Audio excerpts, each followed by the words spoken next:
ሌላ ተጨማሪ ሲመተ ድግስ ቢያዘጋጅ ኖሮና ይሄ ድግስ የአብይ ድግስ ነው 100%። ሁለተኛ ይሄ ዝግጅቱ ሴሪሞኒው ግርግሩ ምናምን ሁሉ ብልጽግና በሚፈልገው መንገድ ሴት የተደረገ ነው እና የመከላከያ ሰዎች ወታደራዊ ጀነራሎች የተለያዩ የአብዛኛው ከዛ ውስጥ እንግዲህ 90% የሚሆነው የብልጽግና ሰው ነው። ከዛ የቀረው ደጋፊና እንደዚሁ የሚፈልጓቸው ሰዎች የጋበዙበት መድረክ ነው። ስለዚህ ለኔ ጄኒውን የሆነ ኢትዮጵያ ዛሬ ካለችበት ችግር ጋር የተያያዘ መፍትሄ ሊያመጣ የሚችል የምክክር መድረክ መክፈቻ ሳይሆን የአብይ በምርጫ ማግስት የምርጫ ቦርድን ውጤት አስታኮ ያዘጋጀው የሲመተ ፓርቲ ሴሌብሬሽን ነው። ከዛ በኋላ ግን እነዚህ የተባሉት ውይይቶች ምናምን የምክክር ኮሚሽኑ ማንዴቱን ስለጨረሰ መዝጊያ ፕሮግራም አድርጎ እነዚህ ሰዎች ሲያወያይቻለሁ ብሎ ነገ እንዳልኩ ከዚህ በፊት የተጠረዘ አንድ ሰነድ ለቀጣዩ ለሚመጣው የአብይ ፓርላማ አስረክቦ መሄድ ስላለበት ሁለቱን በአንድ ድንጋይ ሁለት ወፍ አይነት ነገር ነው። የአብይንም እንትን አዘሴም ታይም የምክክር ኮሚሽን አብሮ ውይይት የማስጀመር ኦፕኒንግ እንትን ነው። ግን ትልቁ እኔ የታየኝ ግን የሞር የሲመተ ባህሉና አብይ ሁሉንም ሰባብሬ ወጥቻለሁ አይነት ለማለት የተጠቀመበት ፕላትፎርም ነው። አዎ ያሬድ ከዛ በላይ ተብሎም ሊገለጽ የሚችል አይደለም። አንዳንዶች የብሔር ብሔረሰቦችም ቀን ይመስላል ብሎ የገለጹትም አሉ። ከዚህ በፊት ሲካሄዱ የነበሩ የብልጽግና የኢህአዴግ ድግሶች አይነት ተመሳሳይ ይዘትና ገጽታ ያላቸው ክስተቶችን የሚያስታውስ ነው። ብልጽግና የራሱ በዓል፣ የራሱ ድግስ፣ የራሱ ክንውን አድርጎ ሙሉ በሙሉ ከአስፈጻሚዎችም ከጀርባ ስራውን የሚሰሩትም ተሳታፊዎችም ጭምር ብልጽግናዎች ብቻ ደጋፊዎች፣ አባላት በጋራ ብልጽግናዎች የሚመክሩበት መድረክ እንጂ ኢትዮጵያውያን በዚህ ላይ ምንም አይነት ሚና እንደሌላቸው ነው። አጀንዳ ለመሰብሰብ 4 ዓመት የፈጀበት በእነዚህ አጀንዳዎች ላይ ለመወያየት 3 ሳምንት ብቻ ወስዳለሁ ሲል ምን ያህል የተሳከረም ምን ያህል ነገሮች ተውኔትና ድራማ እንደሆነ በግልጽ ያሳየ ነውና ከዚህን ጀምር እስቲ 4 ዓመቱን አጀንዳ ሰብስበው በ3 ሳምንት ውይይት እናደርጋለን ማለት ነገሩ እኮ ያበቃ ነው። ድራማ መሆኑ በግልጽ የታወቀ ነው። እንግዲህ የውይይቶቹ አሁን ወደ በኋላ ላይ ወደ ዝርዝሩ እንመጣለን። ለአንዱ አጀንዳ ለመወያየት 35 ቀን ነው የያዝነው የሚል ወይም ደግሞ አንድ ወርም ልትለው ትችላለህ፣ አንድ ወር ነው የያዝነው የሚል አይነት ፕሮግራማቸው ዲቴሉ ዝርዝሩም ላይ እያየሁት ነበር። ትላንትናም የምክክር ኮሚሽነሩ ፕሮፌሰር መስፍን ለቢቢሲ በሰጡትም ዘገባ ላይ ዝርዝሩን ሄደውበታል እና በሁሉም ርዕሶች ላይ ደግሞ ሁሉም ሰው ይወያይ ቢባል ወደ 200 ምናምን ቀኖች አይበቁንም። ስለዚህ 4000 ሰው ነው ከጠቅላላ ፖፑሌሽኑ አንፃር በውክልና ያመጣ ነው። 4000 ሰዎች ደግሞ አንዳንድ አጀንዳ ላይ ነው ተከፋፍለው በ500 ያሉበት 8 ካታጎሪ ይኖራል። 8 አጀንዳ አድርገውታል። እነዛ አጀንዳውም ራሱ ቀድሞ 8 ሲደረግ የሰዎቹ ቁጥር እንትን ሲባል ይሄ ሁሉ ቀድሞ በብልጽግና በኩል ተዘጋጅቶ በጠቅላይ ሚኒስትር ቢሮ የተሰርቶ ያለቀ ድራማ ነው። በጀቱ ምኑ ኤቭሪቲንግ ቀድሞ ያለቀ ነገር ነውና አሁን እነዚህ ሰዎች ራሱ የሚደለደሉበትንም ነገር ወደፊት ብዙ ጥያቄ የሚያስነሳው ለምሳሌ የህገ መንግስት ማሻሻል ጥያቄ ላይ እነማን ናቸው የሚወያዩት? በሌሎች እንደዚህ በሙያን ተኮር ነው፣ ባክግራውንድ ተኮር ነው፣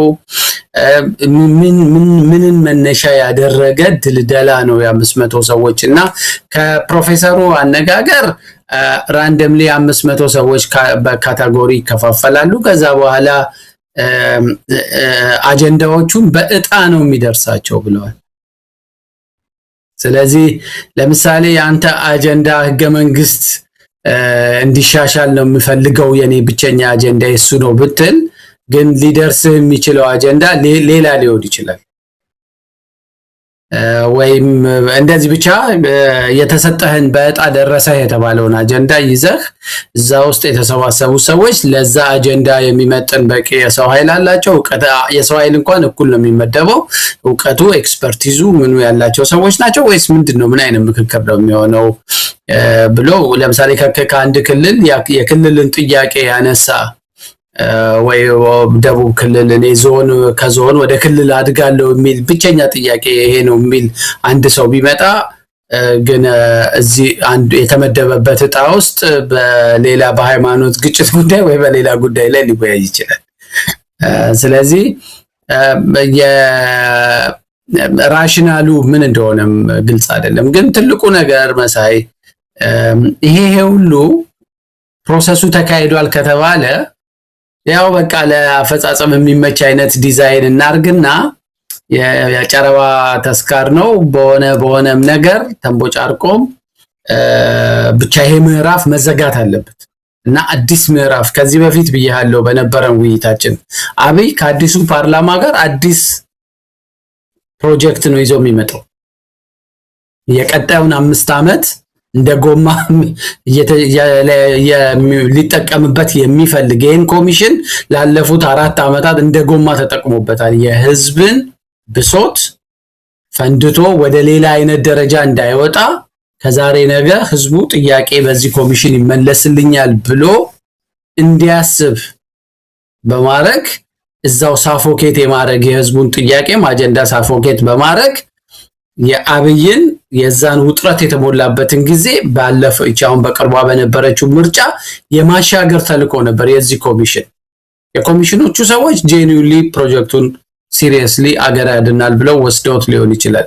የአብይ አህመድ ፕሮጀክት ግን ክሊር ነው ከመነሻው። ይህን ደጋግመን ላለፉት 4 ዓመታት ስንናገር የነበሩትን እኛ ብቻ አይደለንም፣ የተቃዋሚ ፖለቲካ ፓርቲዎች ፕሮፌሰር መራራን ጨምሮ ብዙዎቹ ደጋግመው መግለጫ ያወጡበት የተናገሩት ኢትዮጵያን አሁን ካለችበት አደጋ 1 ኢንች ካለች ከተዘፈቀችበት አደጋ ውስጥ 1 ኢንች አያወጣትም፣ ወደ ላይ ከፍ አያረጋትም፣ ሊፍት አያረግም። ይሄ ፕሮሰስ ፌክ ነው። አብይ እንደ ስልት የተጠቀመበት ነው፣ እንደ ጎማ የተጠቀመበት ፕሮሰስ ነው ብለው በአደባባይ ነበር የተናገሩት እና ይሄን ፕሮሰስ አሁን ይዘጋዋል አብይ መስከረም ላይ።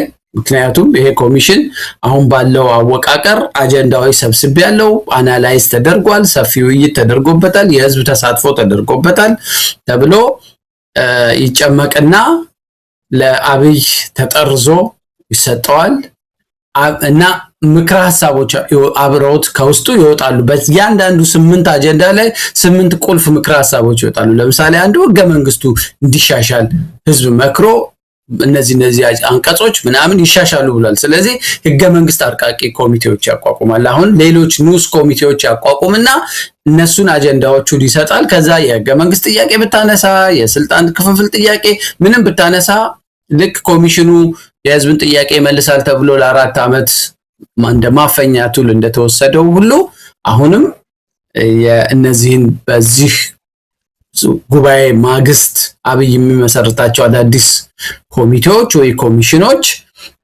ቀጣዩን የተሰጣቸውን አጀንዳ ይዘው ደግሞ for the next 4-5 years እንዲሁ የኢትዮጵያን ህዝብ ሲያጃጅሉ ወይም ሲያሞኙ ሲያቀሉ የሚቆዩበት ይሆናል። ይሄ ፕሮሰስ ኢትዮጵያን እንደማያድናት የምታውቀው የትም ሀገር ሌሎች ሀገሮችም ሪኮንሲሌሽን የተደረገባቸው ምክክር ጄኒዩን የሆነ ምክክር የተደረገባቸው ብዙ ሀገሮችን ልምድ ማየት ትችላለህ።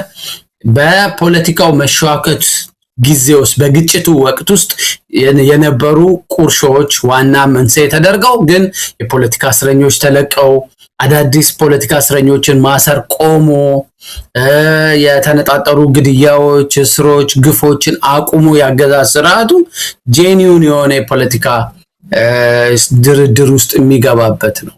እንደዛ ሲሆን ነው ደግሞ ሀገር አሁን ይህን ሁሉ የፖለቲካ እስረኛ በየማጎሪያ ውስጥ አጉረህ በሀገሪቷ ውስጥ ከፍተኛ የሀገሪቷን ትላልቅ ግዛቶች ይዘው የሚፋለሙ ታጣቂ ኃይሎችን ሜዳ ላይ በትነህ በሰላማዊ ትግል እንኳን የገቡ የታወቁ ፕሮሚነንት የሆኑ የፖለቲካ ኃይሎችና ታዋቂ ሰዎችን አግልለህ ፕሮሰሱ ጤናማ ስላልሆነ ከዛ አባብይ ዙሪያ የብልጽግናን ትሩፋት እና ሙቀት የሚሞቁ ሰዎችን ሰብስበህ የምክክር ብትል ኢትዮጵያን አሁን ከገባችበት ግጭት የአንድ ጥይት መጮህን ድምጽ እንኳን ልታስቀራ አትችልም በዚህ ምክክር።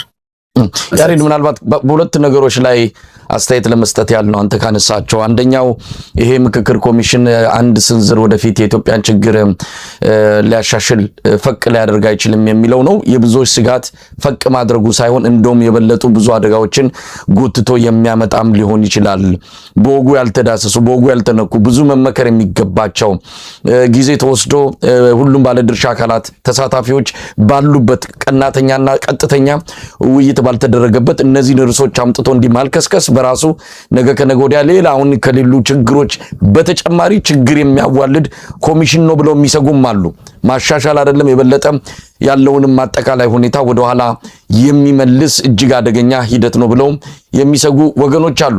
ሌላው የምክክር ኮሚሽኑ ሰዎች ምናልባት በእውነተኝነት ችግሩን ይፈታል ብለው የኢትዮጵያን አጠቃላይ ሁኔታ ያቃልላል ብለው ፕሮጀክቱን ከአብይ አህመድ ወስደው ሊሆን ይችላል አልክ። ይሄንንም እነዚህ ሰዎች ከደሙ ንጹህ ነው ለማድረግ የሚደረግ እንቅስቃሴ መከረት አለበት። እነዚህ ሰዎች ከነ አብይ እኩል የነዚህ ወንጀለኞች ተባባሪ በመሆን ነገ በህግም በታሪክም ተጠያቂ መሆን የሚገባቸው ነው። ስለዚህ እነዚህን ነፃ ማድረግ ህፃናት አይደሉም፣ ትልልቅ ሰዎች ናቸው። እነዚህ ሰዎች እንደ ህፃን ልጅ አብይ ብቻ የሰጣቸውን ተቀብለው እያስፈጸሙ ነው ብሎ ድምዳሜ መስጠትም በእውነት ለመናገር የሚያስኬድ አይደለም። ስለዚህ ተጠያቂ መሆናቸውንም እዚህ ላይ አስምሮ ማለፍ የሚገባ ጉዳይ ነው። በተረፈ ቀልድ ነው። ሀገር እንደዚህ መቀለጃ ስትሆን ከማየት ምን አለ ይሄን ነገር ሳያዩ ያለፉ ኢትዮጵያውያን ምንኛ እድለኛ ናቸው ብለው የሚገልጹ ወገኖችንም እንደዚሁ ሰምተናል። ሀገር መቀለጃ ነው የሆነችው። በእንዲህ አይነት አብይ አህመድ በራሱ አእምሮ ጭማቂ አድርጎ የፈጠረውን ይህንን ኮሚሽን የኢትዮጵያ የመፍትሄ ማዋለጃ አድርጎ ያመጣበት ሂደት እጅግ የሚያሳዝን ነው። ሀገሪቱ ሰው የላትም። በእርግጥም በአንድ ግለሰብ ወዲና ወዲያ እየተካለበች ያለች ስለመሆኗ ማረጋገጫ ያየንበትም ዕለት ነው ብሎ መውሰድ ይቻላል። እንግዲህ ከጉባኤው ተሳታፊ ከሆኑ ሰዎች አንዳንድ ጽሁፎችንም እየላኩልን ነው እንዴት ሂደቱ እየተካሄደ እንዳለ።